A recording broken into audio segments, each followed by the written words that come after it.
Nessa edição do Entre um Café, uma Prosa, vamos conversar com uma turma de Porto Alegre que difunde o acordeon através da música de câmara.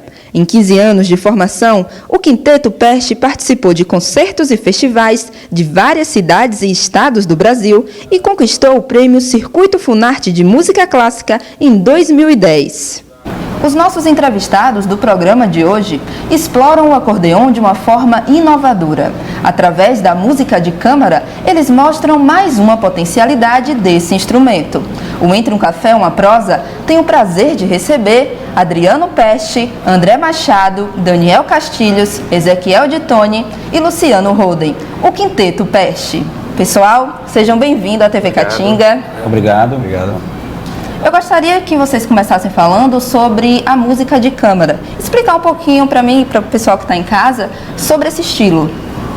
Bom, a música de câmara consiste em tocar em grupo, independente do número de integrantes, mas consiste então, se você tiver 2, 3, 4, independente de estilos, de gêneros ou instrumentos variados, mas é a arte de tocar em grupo, fazer música em conjunto, onde cada um tem um papel definido, que cada papel é importante e sim que essa conversa entre os instrumentos diversos ou mesmo a voz funcione, que valorize cada um, mas ao mesmo tempo forme um grupo consistente. Nesse grupo há uma construção de harmônica dessas conversas e nós, como somos um quinteto de acordeão, então são 5 instrumentos que têm a mesma fonte sonora, porém cada um tem uma importância e um papel, uma voz, e a junção disso torna-se um bloco que consiste nessa questão harmônica, rítmica e que forma uma conversa só, mesmo que seja cada um conversando de maneira diferente, tocando de maneira diferente. Eu acho que o que é importante ressaltar também é que além de cada instrumento ou voz ter o seu papel, é importante a unidade sempre do sonoro, a unidade do trabalho que a gente sempre busca nos nossos concertos. E como foi que surgiu essa ideia de unir a música de câmara ao acordeon? Bom, no Brasil a gente tem uma gama muito grande de instrumentistas que trabalham com música popular, que trabalham com música regional. A gente é do Rio Grande do Sul, lá também a música regional é muito forte, assim como no resto do Brasil, e a gente percebeu essa lacuna de os grupos e os instrumentistas não explorarem esse viés da música de câmara, da música clássica. Então a gente, em 99, a gente resolveu nos juntarmos para fazer esse trabalho, para aos poucos tentar superar essa lacuna aqui na música do Brasil, que a gente ficasse também fazendo esse trabalho para divulgar o acordeão não apenas como um instrumento que faz música popular ou música regional, e sim uma outra possibilidade de uso do acordeão. E todos vocês são de Porto Alegre? Como foi que aconteceu esse encontro? Não, nós somos de vários lugares. O Adriano de Montenegro. Da cidade de Montenegro, que é o município. Aí eu de Porto Alegre. Eu sou de Sapucaí do Sul. De Bento Gonçalves. Eu sou de Montenegro também. São cidades próximas a Porto Alegre, um limite de quase 200 quilômetros. E nos reunimos uma vez por semana, os ensaios. E isso exige um esforço bastante grande do grupo, poder ensaiar toda semana, por serem de cidades diferentes, mas a gente mantém essa rotina já há muitos anos. Então, funciona dessa maneira, temos um ensaio por semana. Nos conhecemos numa escola muito tradicional, uma escola de artes, também da cidade de Montenegro, ela se chama Fundarte, Fundação Municipal de Artes de Montenegro, onde tem uma disciplina de acordeon, um curso de música, e lá fomos nos conhecendo. O Ezequiel também tem uma formação, ele mora na região serrana da Serra do Rio Grande do Sul, então lá também tem uma tradição muito grande de acordeão, e acabou se integrando ao grupo, mas os demais integrantes foram sendo assim, aliás, fomos nos conhecendo dentro desse contexto do ensino do instrumento dentro de uma escola de música. Porque todos vocês, alguns já são formados em músicas, outros estão estudando ainda, já se formaram, né? Isso, concluindo. Eu queria que vocês falassem agora um pouquinho sobre esse terceiro disco aqui, que traz uma proposta diferente dos anteriores, né? Reúne obras só de artistas brasileiros. Sim, esse disco traz artistas só brasileiros, aqui o Brasileiríssimo, aqui a capa. Vou mostrar pra mim. Então a gente tem Toninho Ferragutti, Radamés Atali, Guerra Peixe, Hernani Aguiar e Heitor Villa-Lobos. A gente resolveu fazer esse disco para contemplar as obras desses autores que a gente acha que são importantes e que produzimos arranjos que ficassem adequados e que soassem bem para a nossa formação, né? Porque nem toda música, no caso aqui são todas, tem as duas músicas do Toninho Ferragutti, que é o acordeonista de São Paulo, são específicas foram feitas para acordeon, as outras não.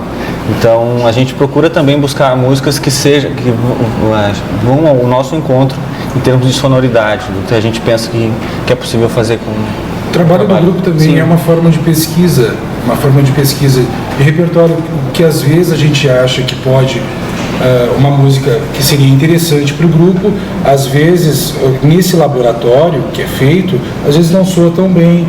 Então muitas vezes são feitos arranjos, são peças estudadas, algumas soam melhor para esse tipo de formação, outras não. Então há feito também esse trabalho de laboratório com repertório, isso mesmo. Diversas temáticas. Muito bem lembrado. Nem sempre uma peça escolhida, como o Luciano está falando, a gente precisa fazer o arranjo, adaptar e colocamos ela em prática. Começamos os estudos dela e começamos os ensaios em grupo, e às vezes o resultado não é satisfatório, assim, porque são músicas que foram compostas pensando em outra formação, e a formação de acordeões, como a gente diz, são teclas. Então às vezes foi pensado uma formação de cordas, por exemplo, violinos, um quarteto de cordas, por exemplo, e às vezes esse laboratório que o Luciano mencionou, às vezes não, ele sempre acontece, mas o efeito às vezes não é positivo. E só complementando esse disco, muitos anos gravamos vários compositores e chegou um momento assim que, espera aí, a gente não gravou nada ainda de música brasileira. Então escolhemos um disco inteiro somente de compositores brasileiros e que são representativos em diversos momentos e diversos gêneros. Escolhemos então especificamente representativo que compõe para o acordeão, que é o Toninho Ferragutti, e contemplando assim a música brasileira, a ideia de que esses compositores têm um trânsito, ou tiveram um trânsito dentro da música que é chamada de música erudita ou música clássica, e também o que é chamado de música popular. E esses compositores sempre fizeram esse intercâmbio, essa troca entre esses dois universos, quebrando alguma barreira que possa existir, e sim contribuindo para que ambos os lados conversassem, e foi essa a ideia. E todo o repertório é baseado nisso, então fica um trabalho muito interessante, que você lembra coisas muito regionais, são pitadas e soluções encontradas que ao mesmo tempo trazem para a composição acadêmica, onde é feita a música erudita, e mistura isso no caldeirão. E nós fizemos uma nova mistura, que é fazer no contexto de um quinteto de acordeon. Então é muito interessante esse resultado. Queria mencionar que em 16 anos de atividade, o grupo está completando agora, esse é o 3º disco, e tem um artista que nos acompanha há muito tempo, produzindo a arte desse material, desses discos, que é o Hernani Chaves, que é um artista visual. Continue falando. Estudamos na mesma escola, né? Ele também estudou na mesma instituição de ensino lá, que é a UERGS, Universidade Estadual do Rio Grande do Sul. Um artista queridíssimo e um gênio, um grande artista. E o bacana assim da obra do Hernani é que ele vem ao encontro do repertório do disco. Então toda a arte dele sempre vai lembrar alguma peça, alguma característica do repertório, do compositor, da origem, né, da sua cultura. Então tudo isso vem ao encontro e lembra alguma coisa relacionada à obra ou ao artista. O artista visual Hernani, que sempre trabalhou com nossas capas de CD, ele traz inúmeras citações sobre as obras dos compositores, por exemplo, do Nordeste, temos várias citações aqui do Brasil sobre os índios, várias tribos e diferentes tribos de índios que formaram a miscigenação brasileira, e nesse sentido... elementos da cultura Yanomami. Nesse sentido aí. E puxando ainda sobre essa relação da música popular, música erudita, não é a primeira vez que vocês vêm ao Nordeste, e aqui a sanfona é um instrumento totalmente popular, né? E como foi essa experiência de tocar aqui? Foi muito legal. Sempre é um prazer tocar para o público do Nordeste, porque eles são muito calorosos, muito receptivos, e a gente é sempre muito bem acolhido. O trabalho que a gente apresenta é sempre, as pessoas gostam, recebem bem. A gente gosta muito de viajar para cá, gosta muito de tocar aqui. E nesse sentido, acho que a Juliana se refere, a gente fez uma turnê muito representativa por cidades do Nordeste, que foi o prêmio Funarte de música clássica, foi uma circulação nacional.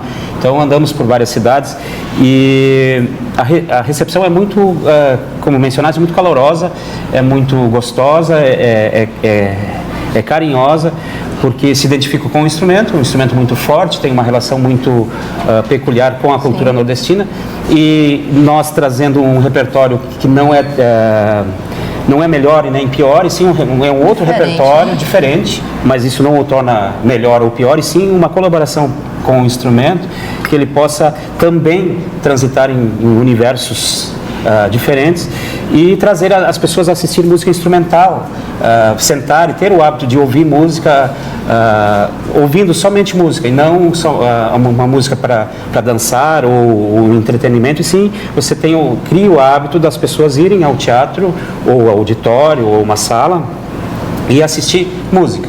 E música feita com 5 acordeões. Isso é bastante interessante, e nessa turnê que fizemos aí, tivemos em várias cidades, e todas da mesma forma. Foi muito bacana, muito forte a relação entre o público, nossa, aprendemos bastante, porque dentro dessa turnê também havia um momento de bate-papo, como a gente está tendo aqui, principalmente nos finais dos concertos, onde convidávamos o público a ficar, e a gente, após o concerto, a gente conversar e trocar ideias sobre o que assistiram e as curiosidades que poderiam ter surgido.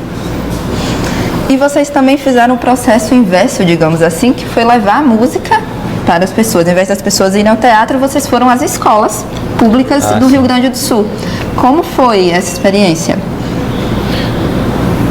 Normalmente, os moldes de concertos didáticos, as escolas vão até o teatro, como ocorre lá na OSPA, em Porto Alegre, na Orquestra Sinfônica, como acontece com a Orquestra do Teatro São Pedro, que é muito tradicional. Porém, justamente é muito importante levar para a escola, né? A gente procura também um papel de formação, não somente como instrumentista, mas também como formador de outras pessoas, de outros instrumentistas. E nesse sentido, tá levando o acordeão para a escola é muito importante.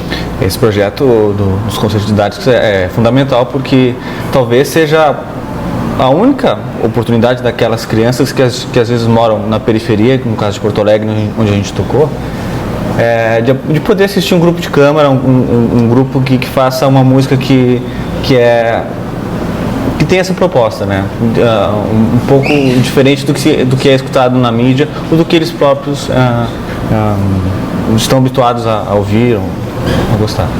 E como vocês avaliam incentivo e se há espaço para a música clássica aqui no Brasil? Olha, eu acho que vem crescendo, cada vez mais tem espaços. A gente trabalha já há 16 anos, né? Então a gente percebe que vem cada vez se ampliando, mas também é necessário que seja também ampliado, por exemplo, mais incentivos também do próprio governo, né? Ele tem aberto alguns editais, mas ainda é possível avanços. Contemplar mais. Pessoal, muito obrigada pela participação de vocês no nosso programa. Obrigado. Nós agradecemos. Até uma próxima oportunidade. E essa foi mais uma edição do Entre um Café, uma Prosa. TV Caatinga, a verdadeira imagem do sertão.